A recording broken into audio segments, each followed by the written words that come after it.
quand j'arrive à une frontière, qu'est-ce que je fais? Je fais appel à mon cœur qui prend le relais pour pénétrer, pour atteindre la vérité absolue. Pour atteindre la vérité absolue. Donc, il ne faut pas avoir peur de briser ces frontières intellectuelles, de sortir de notre univers de référence. Les musulmans ne savent parler que d'islam, ils ne savent pas parler d'autre chose. On s'est enfermé, on s'est cantonné dans des frontières intellectuelles. Et quand on vient te demander ton avis, c'est uniquement sur des questions liées à l'islam et aux musulmans. Comme si on ne savait pas parler d'autre chose. Pourquoi? Mais c'est nous qui nous sommes enfermés dans cet univers-là. On s'est enfermé dans le Coran ou la Sunna. Qala Allah, qala Rasul, c'est tout. On ne sait pas parler d'autre chose. Et toutes les discussions tournent autour de l'islam. Chaque sujet est lié à l'islam. On s'est emprisonné. On s'est emprisonné. Donc, est venu le temps désormais de briser ces frontières intellectuelles, de s'ouvrir sur d'autres cultures, de s'ouvrir sur d'autres horizons. Parce que vous, pour transmettre vos valeurs, pour transmettre votre message, il faut maîtriser le langage culturel de votre société. Donc il faut avoir une maîtrise de la culture de la société dans laquelle vous vivez. Le langage culturel, le langage que vous avez en commun avec vos concitoyens. Il faut maîtriser cette culture-là, il faut s'en imprégner. Il ne faut pas se contenter d'apprendre l'essence islamique. Moi, je veux changer les choses, je vais étudier la charia. Ah. Tout le monde veut devenir cheikh, tout le monde veut devenir imam, savant. Comme si c'était la seule façon de se rendre utile. Mais bien sûr que non. Bien sûr que non. Il faut avoir une très bonne connaissance de la culture, du langage culturel de notre contexte. Moussa alayhi salam, Dieu, avant de l'envoyer, avant de l'investir de sa mission de prophète, qu'est-ce qu'il va faire? Eh bien, il va faire en sorte qu'il évolue, qu'il grandisse dans le palais et entre les mains de celui qu'il va devoir renverser. Qu'est-ce qui va l'éduquer? Pharaon. Pourquoi? Parce que Allah a fait en sorte que Moussa alayhi salam maîtrise la culture pharaonique. Maîtrise le contexte pharaonique. Maîtrise bien. Et pour le maîtriser, tu vas vivre avec. Tu vas maîtriser les codes, le langage, l'esprit, la façon de penser. C'est comme ça que tu vas le renverser. D'où l'importance d'avoir une bonne connaissance de la culture du pays dans lequel nous vivons. C'est extrêmement important. Donc, Iqra, c'est aussi ça. Iqra, c'est aussi ça. Et puis, après avoir dit Iqra, lis, vous connaissez l'histoire, le prophète alayhi salam va se réfugier, c'est sa femme qui va le réconforter. Là, il est investi d'une nouvelle mission, il ne comprend pas ce qui lui arrive, et puis, il va être traversé par un moment de doute. Pourquoi? Parce que la révélation s'est interrompue. Pour quelle raison elle s'est interrompue? Allah subhanahu wa ta'ala a fait en sorte de cultiver le doute en lui. Cultiver le doute. Il est extrêmement important de douter pour avancer. Parce que le doute, c'est ce qui alimente la certitude. Le doute, c'est ce qui alimente la certitude. Allah suspend la révélation. Doute. Et il commence à douter. Il est perturbé. Mais c'est ça, il faut douter. On a besoin de douter. Douter, c'est quoi? Se remettre en cause. C'est questionner. C'est s'arracher en permanence à son confort intellectuel. C'est toujours poser des questions. Pourquoi? Comment? S'étonner, s'émerveiller. C'est ça. C'est ça. Et puis Allah va l'apaiser. Va l'apaiser et puis parmi les prochaines révélations déterminantes dans l'aventure prophétique, elle est la suivante. Alors qu'il était sous son manteau, Allah subhanahu wa ta'ala vient et l'arrache à son sommeil. Ya ayyuhal muzammil qum al-layla illa qalila nisfahu aw inqus minhu qalila aw zid alayhi wa rattil al-Qur'ana tartila. Ô toi qui t'enveloppes sous un manteau, lève-toi une partie de la nuit et prie. Si tu peux faire plus, alors vas-y. Mais si tu ne peux pas, fais un peu moins. Et récite avec soin le Coran. Après Iqra, là Allah vient intensifier son cœur. La prière de la nuit, la spiritualité, donner un sens à sa vie. N'oublie pas, la profondeur spirituelle, c'est extrêmement important. Parce que c'est ce qui va te donner la force d'agir. Ça va être ton énergie. C'est là où il va, dans la prière, dans le rappel, dans le souvenir, dans le dhikr, qu'il va falloir puiser la lumière. Dans la proximité divine. C'est ça. C'est dans la proximité divine que tu vas trouver la force créatrice. La force créatrice. وَإِذَا سَأَلَكَ عِبَادِي عَنِّي فَإِنِّي قَرِيبٌ أُجِيبُ دَعْوَةَ الدَّاعِ إِذَا دَعَانِ. Quand mes serviteurs te demandent à mon sujet, je suis proche et je réponds à l'invocation, à l'appel de celui qui m'appelle, quand il m'invoque, quand il m'appelle. La proximité divine. Pas l'oublier ça, parce qu'on vit dans une époque qui a tendance à nous détourner de l'essentiel, qui a tendance à nous détourner de la lumière. Dans cette société de la consommation, qui nous enferme dans la routine, dans l'individualisme. Maintenant, c'est le moi et le nouveau temple de l'individu. Chacun se réfugie dans son moi. La culture du bien-être qu'on nous voit à la télévision. La culture du le spa, le jogging, fitness, cette culture du bien-être personnel. Attention, c'est une nouvelle idéologie qui est en train d'apparaître. Et moi, je suis très critique vis-à-vis de ce qu'on appelle le développement personnel. Parce que le développement personnel est venu se substituer à la spiritualité. On veut combler le vide intérieur, non pas par la présence de Dieu, mais par un dépassement de soi. Alors, le développement personnel, le coaching, etc. C'est une nouvelle idéologie moderne qui est venue se substituer à la foi en Dieu. Et il faut être vigilant vis-à-vis de ça. Donc, merci, barakallahu fik. Il me reste combien de temps 5 minutes, d'accord. D'accord, il n'y a pas de souci. Oui, donc il est important de cette spiritualité pour éviter d'être absorbé par ce bas monde, par la force d'attraction de ce bas monde, par le poids de la matière. Par le poids de la matière. Et la société fait tout justement pour nous détourner de ça. Et comme on a écarté Dieu, comme Dieu est mort dans la conscience, comme Dieu est mort dans le cœur des gens, eh bien on a essayé de lui substituer pas mal de choses. Au début du XXe siècle, on a essayé de lui substituer la psychanalyse, le ça freudien. Puis aujourd'hui, le développement personnel.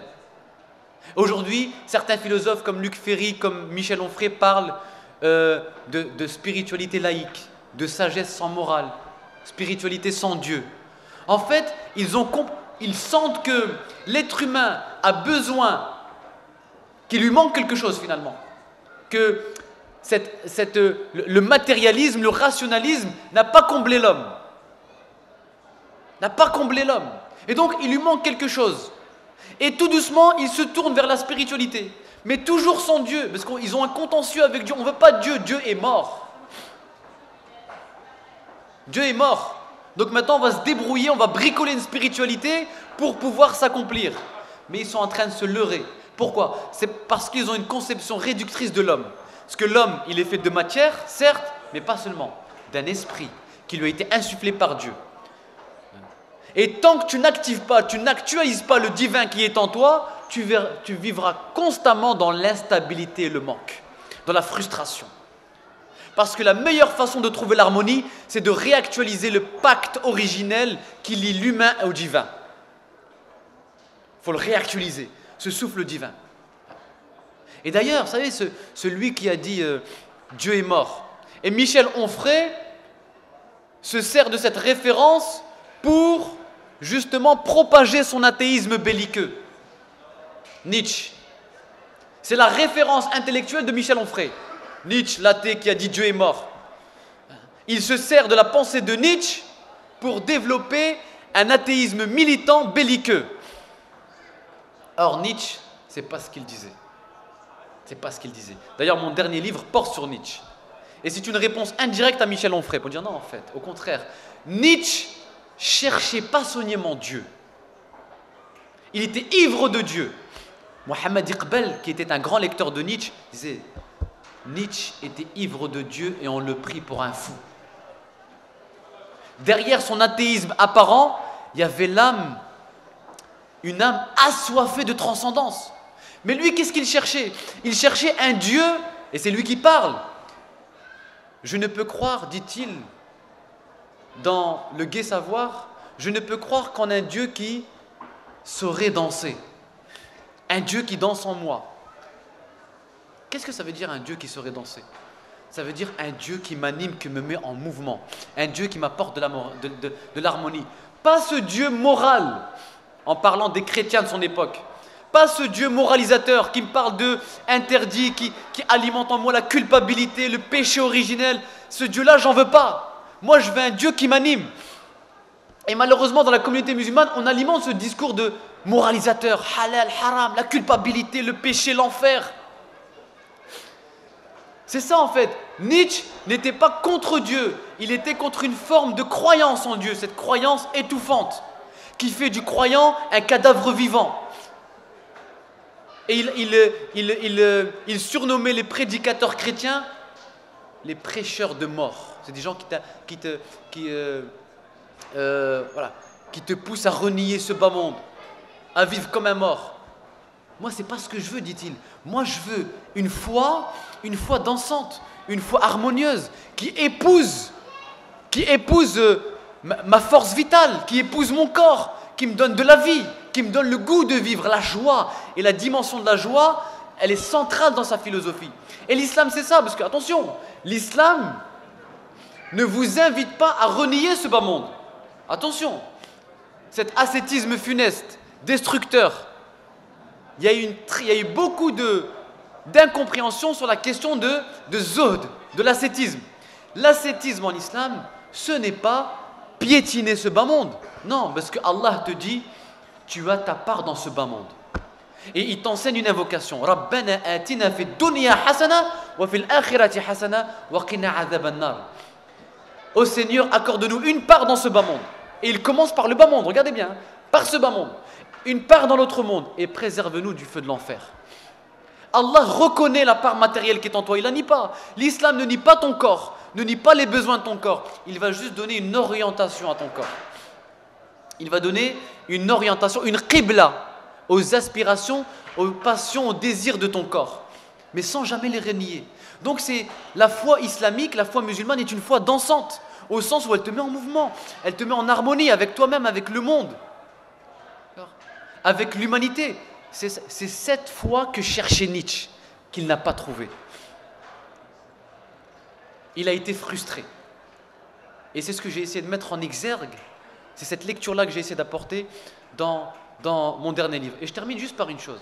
Vous savez, si on devait résumer le message de l'islam, ou la sagesse du prophète, on peut la résumer à travers un de ses discours. Et je vais terminer par ça. Quand il émigre de la Mecque à Médine, le prophète, il arrive à Médine, et puis il tient un discours.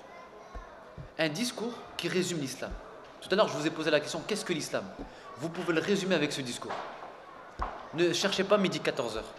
Qu'est-ce que l'islam? C'est pas halal, haram, t'as pas le droit, t'as le droit. Non, non, non. Il arrive à Médine, il doit parler d'islam en allant à l'essentiel. Qu'est-ce qu'il dit? Ifshu salam, répandez la paix. Sallu wa nasu niyam, priez alors que les gens dorment. At'imu ta'am, nourrissez les pauvres. Maintenez vos liens de parenté et de famille. Tadkhulul jannata bisalam, vous entrerez au paradis en paix. Il n'a parlé ni de halal, ni de haram, ni d'enfer, ni de colère de Dieu. La paix, la prière de la nuit, la prière de manière générale, les relations sociales, la conscience de l'autre, le pauvre, la famille et le paradis à la fin. C'est ça l'islam. Et nous, l'islam, on en a fait une harira. On l'a enfermé dans on l'a compliqué. On l'a compliqué. Le prophète, il dit, voilà, c'est simple, tu pries, tu répands la paix. Tu répands la paix, tu pries, la conscience de l'autre. Pense à l'autre. La famille, et tu vas entrer au paradis. C'est aussi simple que ça. Les compagnons n'étaient pas des spécialistes de la charia islamique. Les compagnons n'étaient pas... Non, Omar ibn al-Khattab, quand il a dit « La ilaha illallah Muhammadun Rasulullah » dans la maison de l'Arqam, Tout de suite, vous savez que, pensez que le prophète il lui a dit, bon, maintenant que tu as dit la ilaha illallah, Muhammad Rasulullah, tu vas t'inscrire dans telle université, tu vas maîtriser. Non, non, non. Omar, il a compris tout de suite, il a compris la foi. J'ai dit la ilaha illallah, mais maintenant, ya Rasulallah, on est dans la vérité, oui. Ils sont dans l'erreur, oui. Alors qu'est-ce qu'on attend pour agir? Voilà, tout de suite.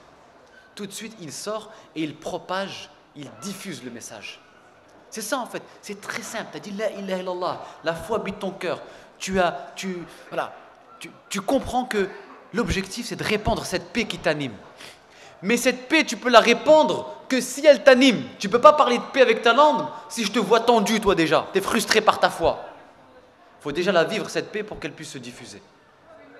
Et le prophète c'était ça, l'islam c'est ça.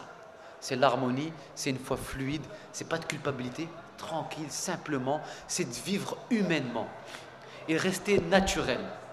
Parce qu'il y a beaucoup de mise en scène dans la communauté musulmane. Il y a beaucoup de théâtre. Ah, on est des grands acteurs. La piété, elle se vit, elle ne s'interprète pas. Ça ne sert à rien de simuler le khushu'. Non, ça ne sert à rien. La piété, elle se vit naturellement. Reste comme tu es, avec ton sourire, avec tes qualités, tes défauts. Allah ne te demande pas de renier ton humanité. Il te demande juste de donner une qibla à ta vie. Un sens, c'est tout. Un chemin. Trace ton chemin. Sois lucide, sois perspicace, mais reste ce que tu es. Pas de mise en scène, la transparence.